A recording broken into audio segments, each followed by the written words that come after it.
ကဲဒီနေ့ဒီအလူကြီးမင်းတို့ကိုကျွန်တော်စောက်လေးတော့နာမည်ဆက်ပြဖြစ်ပါမယ်စောက်နာမည်ကကျွန်တော်တို့ငင်းညမ်းစေခြင်းတယ်စာရေးသူကကျွန်တော်တို့အဘိနန္ဒာဒီကဘူးဖြစ်ပါတယ်ကျောင်းရင်းလေးကတော့ကျွန်တော်တို့ခဏလေးပါဆိုတဲ့တပြားလင်္ကာလေးနဲ့ကျွန်တော်တို့နေတိပဲလေးဖြစ်ပါတယ်တအားနဲ့ဘဝမှာနေနီးထိုင်နီး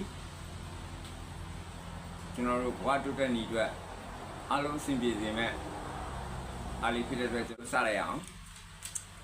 တပြားလေးကတော့မိုက်တယ်ဗျာမချစ်လို့မုံချစ်လို့ပြုံးလဲမုံကြပြုံးကြခဏလေးပါမရှိလို့ပြောရှိလို့မော်လဲပြောကြမော်ကြခဏလေးပါတာရုံးတော့ဆန်နေတော့ခံစံကြခံကြခဏလေးပါမလူတော့နှင်လူတော့ခင်နှင်ကြခင်ကြခဏလေးပါ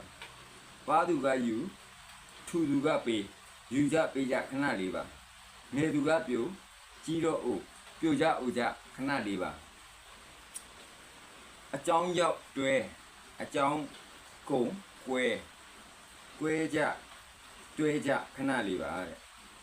ကံကြောက်လဲသေးကံကြောက်နေကြသေးကြခဏလေးပါတဲ့